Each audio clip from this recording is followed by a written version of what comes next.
4 જૂન 2024 લોકસભાની ચૂંટણીના મતગણતરીનો દિવસ, પરિણામનો દિવસ, જ્યારે એનડીએની બહુમતી અને સામે ઇન્ડિયા ગઠબંધનને ટક્કર આપવાની બધા ચર્ચા કરી રહ્યા છે અને જે ભાજપે 400 સીટોનો અનુમાન લગાડ્યો તો એ પણ ક્યાંક નિષ્ફળ થાય છે તેવું દેખાઈ રહ્યું છે.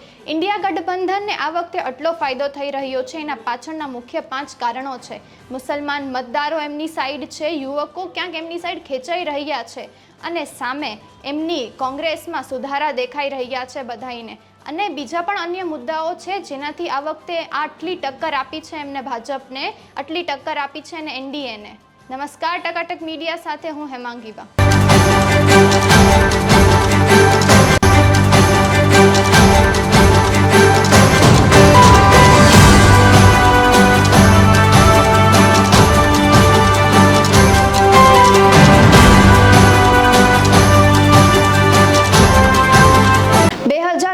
લોકસભા ચૂંટણી બાદ નરેન્દ્ર મોદી પર લાગેલા નેગેટિવ પોઈન્ટ્સને હવા દેવામાં વિપક્ષે કોઈ જ જાતની અસર નથી છોડી.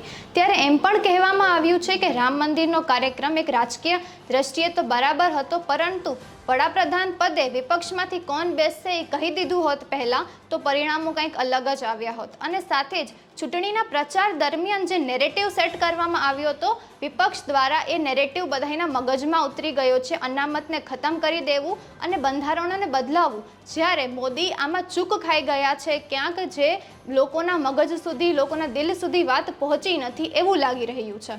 પ્રાદેશિક પક્ષોની અસર પણ ભાજપને પડી છે. જ્યારે એક ચૂંટણી પહેલા સર્વે કરવામાં આવ્યો હતો તેમાં ખબર પડી કે 200થી વધારે બેઠક એવી છે કે જેમાં ભાજપને આગળ પ્રોબ્લેમ આવી શકે છે, જેમાં એને પડકારો સાંભળવો પડે છે, પડકારોનો સામનો પણ કરવો પડે એમ છે. જેમાં સમાવેશ થાય છે ઉત્તર પ્રદેશમાં અખિલેશ યાદવ, તમિલનાડુમાં ડીએમકે, વેસ્ટ બેંગાલમાં કોંગ્રેસ, બિહારમાં તેજસ્વી યાદવ, મહારાષ્ટ્રમાં ઉદ્ધવ ઠાકરે.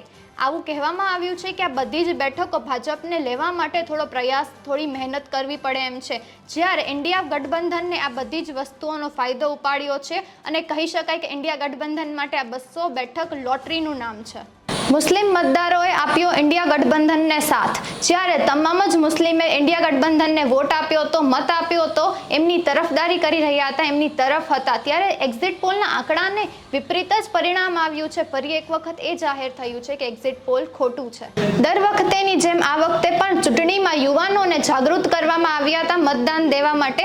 ત્યારે એક્ઝિટ પોલના આંકડા સામે આવ્યા ત્યારબાદ યુવાનોએ એવું કહ્યું કે 35 વર્ષથી વધારે ઉંમરના લોકોએ ભાજપમાં વોટ આપ્યો હશે, જ્યારે 2 વર્ગની ઉંમર એટલે કે 18થી 25 અને 25થી 35 વર્ષના લોકોને પરિવર્તન અને ઝડપથી પરિણામો જોઈએ છે. તે માટે એમના વોટ વિપક્ષમાં ગયા જ હશે.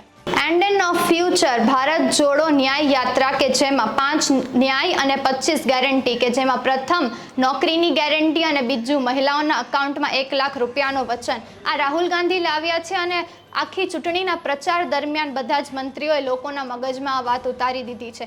2019માં રાહુલ ગાંધી પોતાની વાત સમજાવી નહોતા શક્યા. આ વખતે એમને લોકોના દિલ સુધી, લોકોના મગજ સુધી આ વાત ઉતારી દીધી હતી. ત્યારે જ કોંગ્રેસે આ વખતે ભાજપને પૂરેપૂરી ટક્કર આપી છે. થોડા જ સમયમાં આપણે ખબર પડી જશે કે આ સત્તાનો તાજ કોના માથે આવશે.